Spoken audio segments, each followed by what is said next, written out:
After so long, we're finally back. I'm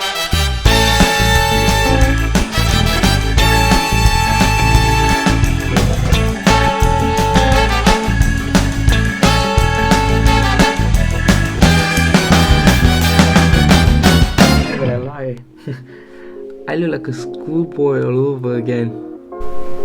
Alright, now we look better, do we? Yeah, let's go with that. Today I thought of like sharing a bit of my first term, halfway of experience at the University of Warwick. I planned a lot of like videos or like to post and like content, but I'm like super busy and just couldn't find time to do it, I guess. Yeah. Let's go with the first question. How is Warwick so far?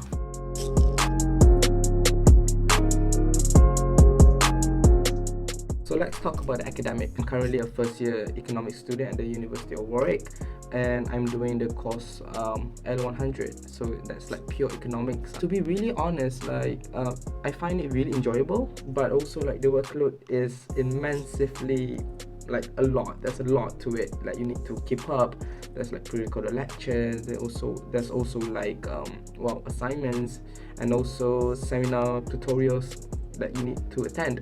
So the modules I'm doing at the moment are microeconomics 1, macroeconomics 1, world history of economics theories, and which is like it's just like history but like economics a bit, but yeah, mathematical techniques B, statistics, and computer data analysis. So those are the 6 core modules that I'm currently doing in my first year. In the first term, my optional module is the industrial strategy, which is, if you learn A-level economics, it's more like monopoly, game theory, Nash equilibrium, which I found it really interesting because it's really relatable in like price competition is really relatable. Yeah. My next term, I'm planning on taking environmental economics, introduction to environmental economics. I'm not very sure about that one, but yeah, we'll see how. So if I'm being really honest, I think like university, like first year, even if it's the first year, it's like a big jump from A levels because there's more independent work, and there's also like live lectures that you need to attend, and like pre-recorded lectures that you need to watch before attending the live lectures, and also you have like seminars, tutorials where you have the option to attend in person or like online, but it's compulsory that because your attendance is taken and you really need to attend those classes. Those classes will be going through like exam papers sometimes, and also like exam style questions that you don't really want to miss. If you do, then you might probably have a problem at the end. Keeping up with the reading materials is also a bit challenging because you need to always be consistent and you need to have like a schedule. I find it really difficult for me to be keeping up with the reading materials and at the same time keeping up with pre-recorded lectures. You need to keep up with the reading materials because those complement like your lectures, and you really need to have a grasp of those reading materials, the content. The pre-recorded lectures, they work more like guidance for you and make sure that you're learning the right syllabus and you're not out of context from the actual textbook or like your reading materials. So ever since coming to Warwick, it feels really tiring. Every single day, like I'm really exhausted. Like I'm not very sure because like I only have like an hour classes per day, but it feels really tired. I'm not very sure, is it because like I have to deal with other stuff and also like student society, student organization, and like extracurricular activities. Those are actually time consuming, but they're fun because like if you have the chance, like I really recommend you to join. Cherry pick those that you are interested in. Don't really try to be part of every single society because that's just time consuming, especially when you are an international student, because you have to deal with the idea of like opening a new bank account and like get familiarized with the area and like find accommodation, find house to stay, find housemates, and actually find a housemate is you can say like the turning point for me, I guess. So like some of you may know this, some of you may not know this. 2 weeks after coming to the UK, I lost someone very important. He was very important to me, and like, I think like to my family and like to like friends. Like he was really like someone I looked up to. Like days after that, after I lost that particular someone, I got put into isolation because like of COVID, and like I had to quarantine for 2 weeks. And to be really honest, like I got put into isolation in a different not really accommodation, but like a center, like a quarantine center, which was like really like a hotel, which I really enjoyed. Those 2 weeks of isolation, it felt like hell because like I didn't have any human interaction, and like, you know, you have friends like online, you still talk to like your family and like friends virtually, but you're not really getting it like human interaction. Then after I finished isolation, I felt sick. I just recovered from a really bad acid reflux that caused like a bad tonsillitis. So I had problems like swallowing, and also like getting enough sleep at night. It was really a problem for me. At this point in life, well, it felt like the whole world was against me, you know, like it felt like every single thing that I did or I do is like wrong. And like, not saying that I'm giving up on life, but like you just feel like you just need a pathway that, you know, you can't really see a way through. And I felt like, is this it for me? Like, this is like what I'm saying, like the turning point for me. But soon after that, I actually learned a valuable lesson in life. Life is actually short.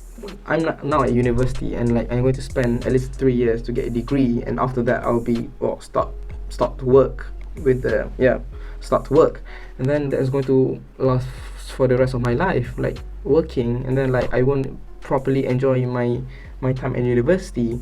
And that's when it hit me. It made me realize that, you know what, in life, even if I lost that important someone, we should always be happy, be cheerful, but most importantly, be alive and be there for other people. Because because who knows, these people might be there for you at the end of the day. Because like I'm not going to lie, but like I rarely share my problems with people, but I'm really thankful to my friends that were there for me, especially like my friends who I known since A levels, and like actually came to the UK as well. I called them, and I actually spoke to them in person as well, and I'm really thankful that my flatmates were really nice, and shout out to you. But yeah, the first thing I did was actually finding my passion. Initially I felt lost, but soon after that I realized that I need to get my shit together and find a coping mechanism.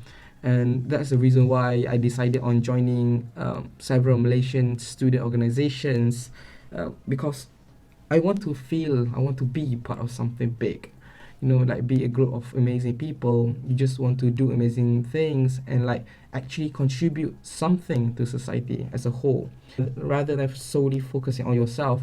I felt like I want to focus on like making connections, and also like hosting events for the better, for everyone. Yeah, important to like be happy, because like if you're not being happy at the end of the day, then you're not actually living your life to the fullest. And I think that that's a shame. Any good friends, like I struggled like when I was in isolation, but I didn't really talk to a lot of people about my problems. I tried to hide it because I felt that there's no point of like sharing my problems with every single person I know, because like at the end of the day, they're just willing to listen to your problem.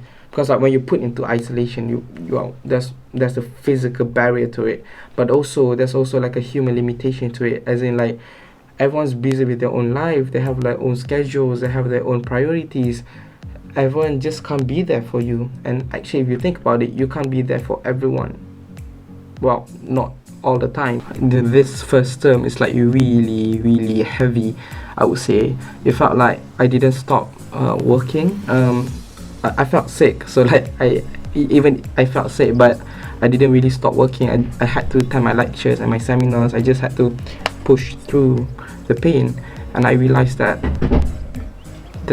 you need to spend a lot of time focusing on yourself, and that's actually what I'm planning to do from now on. Like actually finding more time for myself and actually focus on my priorities, and that's on my academics. But don't worry, I'll try to find time to come up with more content and more like share with you a bit more about like my life at Warwick, and also as a student in general, because like as you all know, I aspire to inspire others, and till then I hope you keep on inspiring.